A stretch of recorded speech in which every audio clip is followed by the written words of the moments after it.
Hey guys, welcome back to the show. So as you guys can see, yes, I am in a new space. We done moved to the living room and I think I like it, okay? I just wanted to allow myself a little bit more space. I wanted to get out of the corner and I don't think I'm going to switch it back because that would require a lot more effort. I am not here for a long time. I'm here for a good time. I wanted to get on here and talk about BET Presents The Encore. Did you guys catch the season finale last night? Did you watch it? Okay, did you check it out? I was just extremely proud, for the ladies because they had finally put on their showcase. They finished their EP. This was the first episode out of 10 that there was really no drama. This was the first episode out of 10 that the twins from Cherish, Fallon and Felicia, were actually being kind and helpful and cooperative. Okay, because we know they ran Nivea out the house. They ran Lamisha and Irish out the house.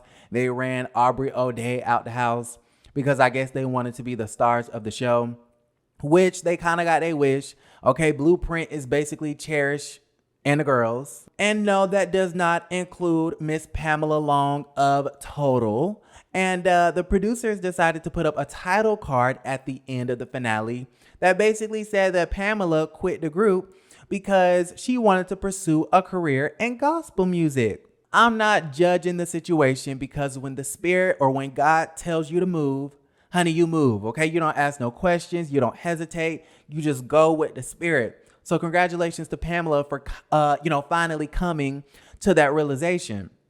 But at the same time, Pam, you knew you didn't want to shake no ass. You knew you did not want to dance. You knew that you did not want to sing about sex. So why were you in the house in the first place? Okay, why were you here in the first place? You should have took Keely's spot as the creative director if you knew you wasn't going to get up on stage and shake no ass. Okay, you didn't think that we were creating a group like the Supremes where it's just 3 microphone stands and we just do-wop pop popping like the Braxtons. Now, y'all, what made me even more confused about that title card about Pamela quitting the group was that I was kind of thinking to myself, okay, so if Pamela quit the group after the show was all said and done, then that means that this music group is like a real thing. Okay, I thought that they were just living in a house for 30 days. I thought that they were just going to do this showcase. I thought that they were just going to release this EP. And then I thought that was going to be that. I didn't think that this was like a legit girl group and they were actually going to go on tour and make albums and do this, that, and the third. So I was just a little bit confused at the situation. But y'all, that's great if it really is a real group because the album was #1.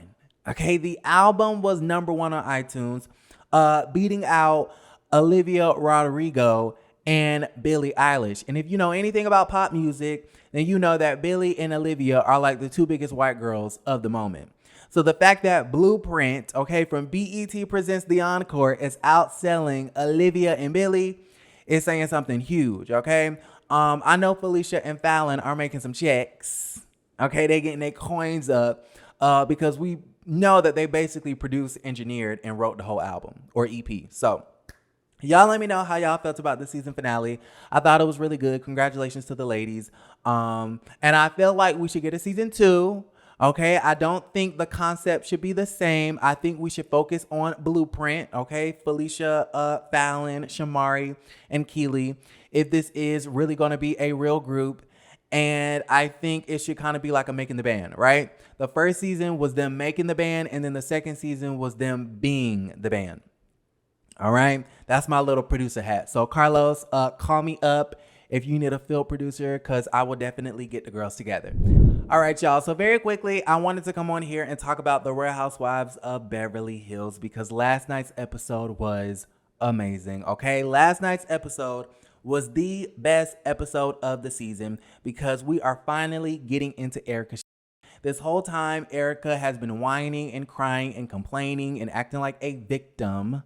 Okay, when there are real victims, burn victims, orphans, widows, Okay, you have partnering firms and lawyers who have yet to receive their funds and their checks. Now, in last night's episode, the LA Times article came out, which basically spelled out the entire Ponzi scheme that Tom Girardi had going on, where he was stealing from victims, but yet at the same time continuing to dump millions of dollars into Erika Jayne's brand. And Sutton Strack seemed to be the only one with a brain. You have all of those other women living in La La Land, and Sutton Strack is the only one that's cutting through the bullshit. Okay? She's cutting through it, and she's living in reality and in honesty. Okay? She is being truthful about the situation. Now, there's another housewife of Beverly Hills who is really big on being honest. Just be honest, Dorit. Just be honest, Denise. I just want to hold everybody accountable. We should all just be honest. Who does that sound like? Miss Kyle Richards. You guys, if Kyle prides herself on just keeping it honest, then why hasn't she been honest with her good sis and how fishy the situation is? We know that Erika is a known liar at this point. She lied about Tom cheating. She told Garcelle that there was no third party involved, and yet she released text messages 3 episodes later of Tom cheating on a damn Razor phone. Okay, y'all got all this money flying private and whatnot, and you mean to tell me the man don't have an iPhone? At least a damn Android, a Samsung, something?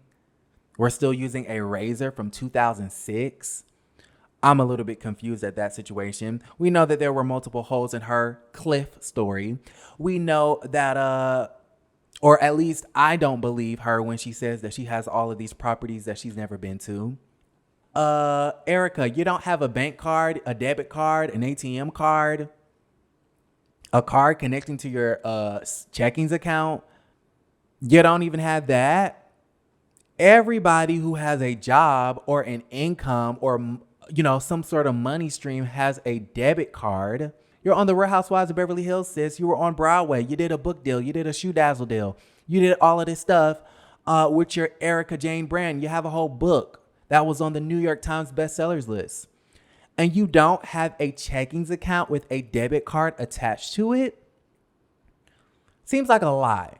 Okay, you mean to tell me you put every single purchase on credit? At this point, Erika's whole life is a lie. And I'm glad that Sutton Strack, who I think is going to be ostracized in about T-1 episodes, because she is the only one being honest about the situation and how fishy it is and how, suspicious it is. So anyways, I'm going to go ahead and log out. If you guys like the video, give it a thumbs up. Subscribe to the YouTube channel, and I will see you guys a little bit later. Love you, and don't forget to create a great day.